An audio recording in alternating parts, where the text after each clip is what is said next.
신대원 다닐 때 교회론 중간고사 1번 문제가 내가 생각하는 교회는 땡땡이다 라고 써야 됐었는데요. 그리고 그 이유를 신학적으로 설명을 해야 됐었습니다. 예를 들면 내가 생각하는 교회는 세차장이다. 왜냐하면 죄를 씻기 때문에, 이런 식으로요. 그래서 나온 답들이 축구팀이다, 오케스트라다, 목욕탕이다, 이런 여러 가지 답이 있었는데요. 그 중에 1등 했던 답이 모델 하우스였습니다. 왜 그랬을까요? 오늘 사도신경으로 신앙 고백하고 교회에 대한 이야기 디모데전서 2장 함께 말씀으로 나누겠습니다. 전능하사 천지를 만드신 하나님 아버지를 내가 믿사오며 그 외아들 우리 주 예수 그리스도를 믿사오니 이는 성령으로 잉태하사 동정녀 마리아에게 나시고 본디오 빌라도에게 고난을 받으사 십자가에 못 박혀 죽으시고 장사한 지 사흘 만에 죽은 자 가운데서 다시 살아나시며 하늘에 오르사 전능하신 하나님 우편에 앉아 계시다가 저리로서 사한 자와 죽은 자를 심판하러 오시리라. 성령을 믿사오며 거룩한 공예와 성도가 서로 교통하는 것과 죄를 사하여 주시는 것과 몸이 다시 사는 것과 영원히 사는 것을 믿사옵나이다. 아멘. 교회는 모델하우스다 라고 답했던 학생의 그 답지의 그 이유를 살펴봤는데요. 그 이유는 우리가 모델하우스를 갔을 때 정말 이 집이 장단점이 뭔지, 나하고 맞는지, 또 가격은 적당한지 이런 거를 꼼꼼히 살펴보잖아요. 그리고 모델하우스에는 거기서는 영원히 살지 않죠. 그 집은 언젠가는 허물고 우리가 꼭 살 집으로 이사를 가잖아요. 그것처럼 교회도 우리가 거기에 영원히 있지 않고 천국으로 가기 위해서 준비하고 잘 꼼꼼히 여러 가지를 훈련받는 그런 장소다, 그런 의미로 그렇게 썼답니다. 어떠세요? 그 정의가 마음에 드시나요? 오늘 우리가 나눌 말씀은 디모데전서 2장인데요. 이 글은 바울이 심혈을 기울여서 개척한 그 에베소 교회에 거기다 남겨두고 온 그 믿음의 아들 디모데에게 온 마음을 다해서 하나님 나라에 대해, 그리고 디모데가 맡은 그 교회에 대해서 그것을 어떻게 이끌어 나갈 것인가에 대한 그런 글을 바울이 적어서 보낸 그런 내용입니다. 예수님은 하나님 나라를 하나님 자신의 행위로 선포하셨습니다. 하나님 나라는 예수 그리스도와 함께 시작되었고 그 교회가 선물로 주어졌죠. 그래서 교회는 하나님 나라를 선포해야 하는 과제를 받은 전령자이고 봉사자입니다. 그래서 교회는 하나님 나라를 이루기 위해서 최선을 다해야 하지만 하나님 나라를 자신의 힘으로 이룰 수는 없는 거죠.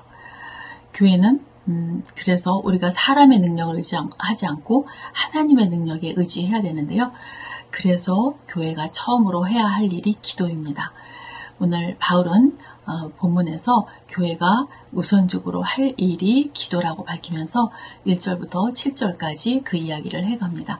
먼저 2장 1절에 보면 그러므로 내가 첫째로 권하노니 모든 사람을 위하여 간구와 기도와 도구와 감사를 하되, 여기서 첫째로란 말은 그 중요성에 있어서 우선순위를 말하는 거잖아요.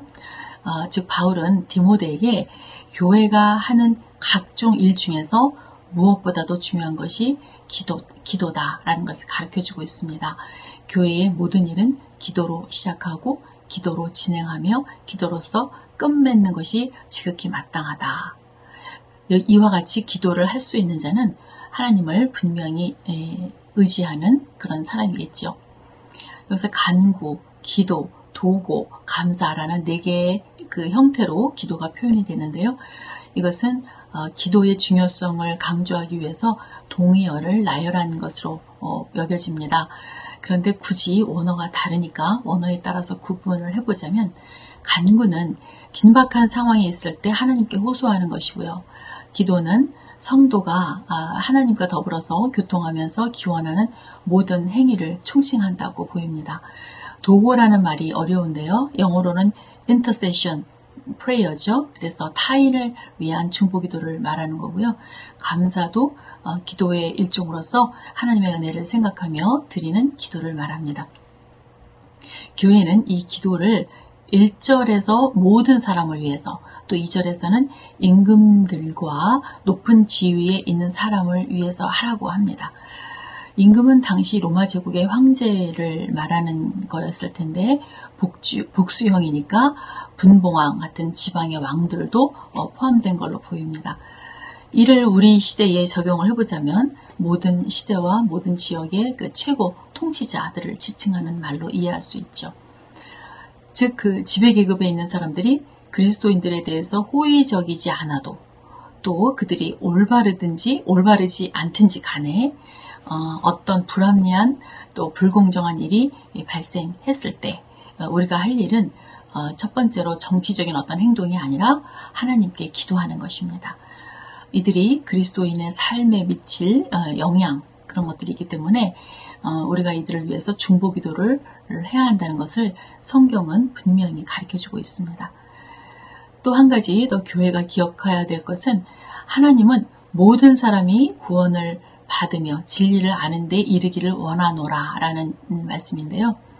몇 년 전에 제가 중고등부를 맡았을 때 한 학생이 불교 신자도 구원을 받을 수 있습니까? 하나님이 사랑하시나요? 이런 질문을 한 적이 있습니다. 그래서 제가 그때 이 본문 디모데전서 2장 4절을 읽게 하고 같이 토론을 한 적이 있었는데요. 그래서 그 친구가 이제 그 불교 신자였던 그 베프에게 복음을 전하고 저희 교회에 같이 나온 적이 있었습니다.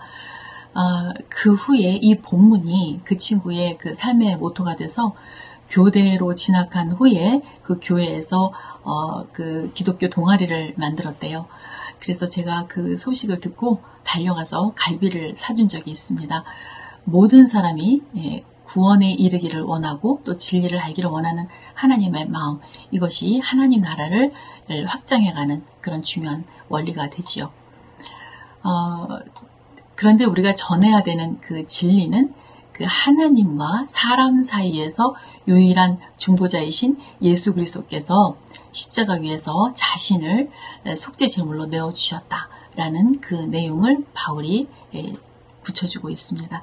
그런데 5절에 보면은 사람이신 그리스도 예수라고 표현을 해서 그리스도의 인성을 강조하는데요. 이것은 당시 그 그리스도의 인성을 부인하는 그 영지주의의 그 영향을 떨어뜨리고 반박하기 위해서 쓰여진 표현이라고 보여요. 지금 예수의 사후 약 20년 후부터 바울 서신을 쓰면서 그 서신 안에 그의 파란만장한 삶이 이렇게 드러나고 있는데요. 그 서신들을 보면 바울은 한 공동체에 머물러 있을 시간이 거의 없었죠. 그래서 정말 동해 번쩍 서해 번쩍 그렇게 했는데요.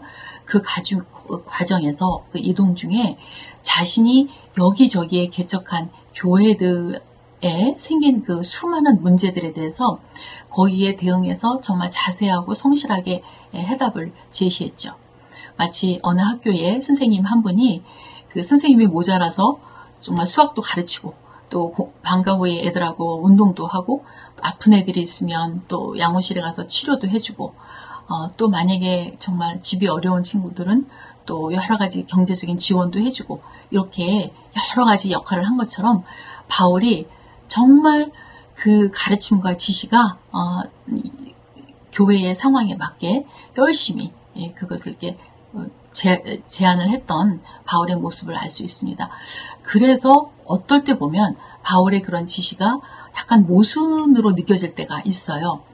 그러나 바울의 그런 모든 지시를 줄 때 보면은 한결같이 그 원칙과 지향점이 하나님 나라인 것을 우리가 알 수 있습니다. 예를 들면 그 모순으로 보이는 걸 조금 보면 이제 주로 그 모순으로 보이는 게 이제 여성에 대한 이야기인데요. 다소 이제 오해가 되는 거죠. 그래서 오늘 본문의 2장 후반부에 8절과 15절까지도 그 내용이 이제 조금 혼란이 옵니다.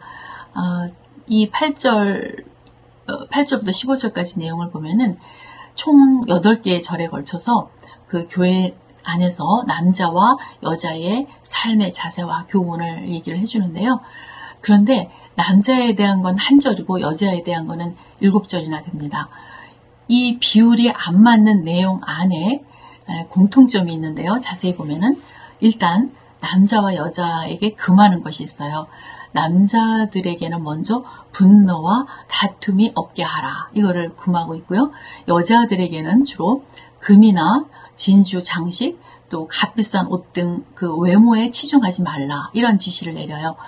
남자들은 주로 분노와 다툼 같은 그 혈기가 범하기 쉬운 단점인 반면에 여자들은 본 구절에 나타난 것처럼 외모를 가꾸고 허영을 부리는 것, 이것이 단점일 수 있다고 보는 것 같습니다. 게다가 여자들에게는 순종하며 조용히 배우고 가르치지 말고 남자를 주관하기를 허락하지 않는다. 이런 말씀이 있죠. 그리고 이제 하라는 게 있습니다. 하라는 거는 남자들에게는 거룩한 손을 들어 기도하라. 이렇게 말하고 있고 여자들에게는 단정하게 옷 입고 오직 선행을 행하라. 이렇게 말합니다. 그런데 이 구절은 바울의 그 사역 내내 여성도들의 막강한 지원과 그 동역한 사실을 알고 있는 우리로서는 고개를 갸우뚱하게 하는 그런 본문이잖아요. 하나님 나라를 위한 바울의 여성 동역자 이렇게 하면 벌써 조사하지 않아도 벌써 몇 명 유명한 분이 이렇게 떠오르잖아요. 베베라든지 또 유니아, 또 브루스길라, 또 루디아도 있고요. 바울은 이렇게 많은 여성 사역자들과 하나님 나라를 위해서 일을 했는데 어떨 때 보면 오늘 본문 같은 데 보면은 이렇게 여성을 차별하는 듯한 그런 발언을 하고 있습니다. 그러나 갈라디아서 3장 26절부터 28절에 보면은 바울은 남녀가 평등하다는 것을 확실히 알았던 사람이에요. 예를 들면 여러분은 모두 세례를 받아 그리스도와 하나가 되고 그리스도를 옷으로 입었습니다. 그래서 유대 사람도 그리스 사람도 없으며 종도 자유인도 없으며 남자와 여자가 없습니다. 그리스도 예수 안에서 모두가 하나이며 똑같습니다. 라고 이렇게 말을 했습니다. 그러면 오늘 본문과 이 모순되는 내용을 어떻게 우리가 처리를 해야 합니까? 바울이 오늘 본문에서 이런 지시를 내려야 했던 그 상황, 그 여자들의 정보를 조금 우리가 그래서 조사를 해봐야 됩니다. 그 정보들이 여기저기 있는데요. 우선 한두 구절만 살펴보면 디모데전서 5장 13절에 보면 이런 말씀이 있어요. 게으름을 익혀 집집으로 돌아다니고 쓸데없이 남의 말을 하며 일을 만들고 하지 말아야 할 말을 하는 여자들이 있습니다. 또 5장 6절에 보면 향락을 좋아해서 살아있으나 죽은 자들도 있습니다. 이런 말들이 있잖아요. 그러니까 지금 바울이 경계하고 있는 이런 부류의 여자들은 일반적인 여성이 아니고 당시에 경제적으로 여유 있고 부유한 여성 그리스도인들이 바깥 그 세상에서 누렸던 자기들에게 쏟아졌던 그 존경 그리고 그 위치 그런 것들을 그대로 교회 안으로 갖고 와서 교회 안에서도 자기들이 똑같이 존경을 받아야 된다고 생각했었고 또 가난했던 교회 구성원들이 그들 가운데 부자들의 환심을 사려고 교회 안에 그런 일이 벌어졌던 거죠. 그래서 이들이 교회 안에서 분란과 다툼을 일으키고 속임수를 가진 거짓 이단의 또 목표가 되기도 했던 겁니다. 그래서 교회의 하나됨에 영향을 미쳤던 거죠. 그래서 바울이 그런 면에 있어서 이제 이 디모데가 섬기고 있는 에베소 교회가 갖고 있던 그 문제를 지금 지적하고 있는 것입니다.